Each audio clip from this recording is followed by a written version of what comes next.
আলাম কোনায় আমি জানতে চাই ওই মহিলাকে, তার কাছে চেয়েছিলাম এক ফোঁটা পানি, সে আমাকে পানি না দিয়ে ঘুমটা টেনে মুখ আড়াল করে চলে গিয়ে ওই ঘরের দরজা বন্ধ করে দিয়েছিল। বলুন বলুন ওই অপূর্বা সুন্দরীকে। আলাম কোনায় ওই সুন্দরীকে আপনি চিনতে পারছেন না?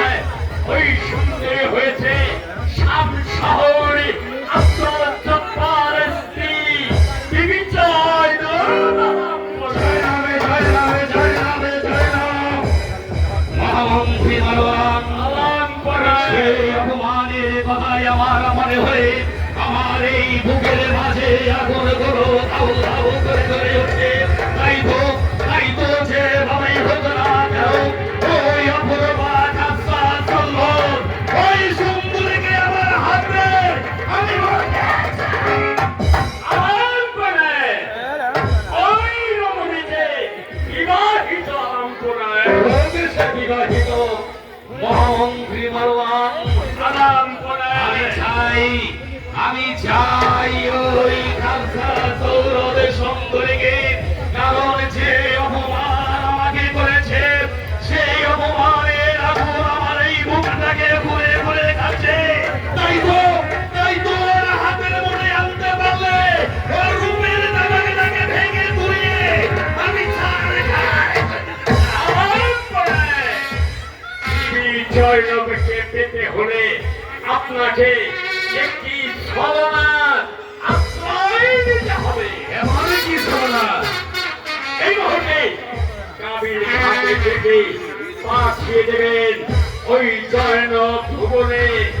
আরে আপনার চপ্পার ব্যাপারীকে আপনার চপ্পারে হাজির করে আপনার চপ্পারকে বলতে হবে, আব্দুল জব্বার আমার একমাত্র ভক্তি কোথায়? কোথায় তোমাকে দেখেছে? তোমাকে দেখে আমার ভক্তি পাগল হয়েছে। তাই তো তুমি আমার একমাত্র ভক্তিকে স্বাধীন করো। আমার তো কোনো মন নেই। এটাই হয়েছে ছলনা। এটাই হয়েছে ছলনা।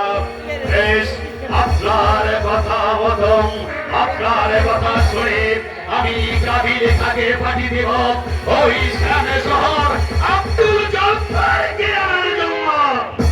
এই যে আছিস, আব্দুল জব্বারকে পাঠিয়ে দে।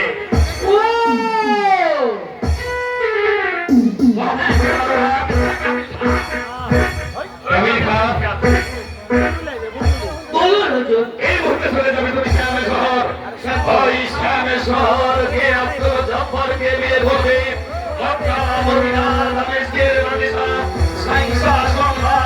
আপনাকে সালাম জানিয়েছে। শুধু তাই নয়, আমার